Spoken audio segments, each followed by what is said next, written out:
9:32, there's a big movie opening tonight. We've been talking about it, Snow White and the Huntsman. Now, this is your scary Snow White. It's not Snow White and the Seven Dwarfs. No. For grown-ups, take a look.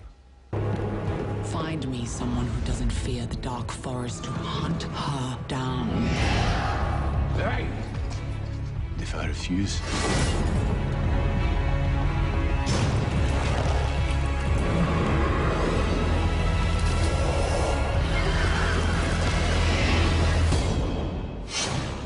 Who are you? Why the Queen wants you dead? You should know you're the one hunting me.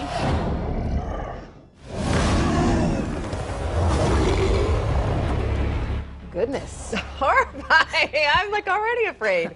All right, let's meet the stars right now. Huge names. I mean, aren't we lucky? We've got Kristen Stewart, thanks for joining us, and Chris Hemsworth. Good morning. Good morning.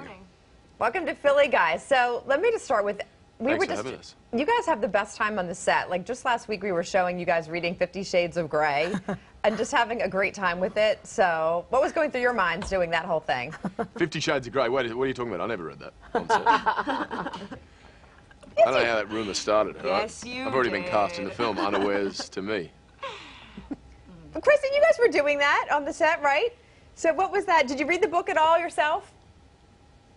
No, we were seriously, reading I that. wasn't. What are you talking Yeah, about? no. You were? Did you have to read it in that interview that we did at the press junket? Oh, the interview thing. Yeah, no, I thought you meant like on set in the movie. No, like, no. we were shooting the movie. No. I started reading like one verse, and then it said, and then he removed, and I was like, I'm stopping right there. You know, like the pants came total off, and then out prude. it came. Come on. All right. Well, let's talk a little bit about the movie. Going into it, I was just telling Karen, I said, and our viewers, I was like, this is not Snow White and the Seven Dwarfs. This is a little darker. Talk about it a little bit. Yeah, it's not 50 Shades of Grey either. No. Yeah. It is a little darker, yeah. It's a epic tale, an epic version of the story that we know. It's not cute and clean like the Disney one that I grew up on. It's, you know, got Kristen kicking butt and Charlize being incredibly intimidating and Crazy. Me trying to defend myself from the two of them. And Kristen, explain the gist of it. People are trying to figure out how this all works. What's the basis of it?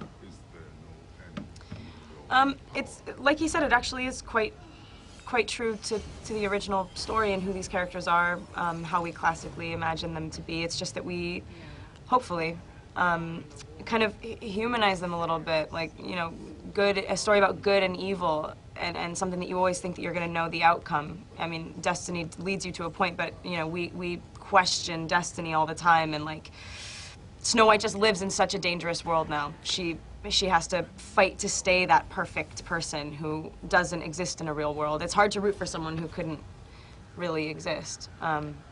It's just a little bit more hardcore. It's very classic, just a little bit scarier. So is this your deal, Kristen? I mean, you've been obviously involved with the whole Twilight thing to do this sort of like dark, creepy, vampire, otherworldly thing. I mean, do you really enjoy it? It's totally my thing. All right. So No, I have to really believe in the worlds that I try to integrate myself into. I hate putting movies in boxes, like genres. I mean, sure, after the fact you can say that was a fantasy, that was this or that or whatever, but I've always so completely believed in everything I've done. All right. Well, next time we'll see I'm you. crazy. We'll see you in that romantic comedy next. Yes, exactly. All right. Yeah, duh. Kristen Duh. and Chris, thank you guys so much for joining us. Good luck to you. Sure, thank you.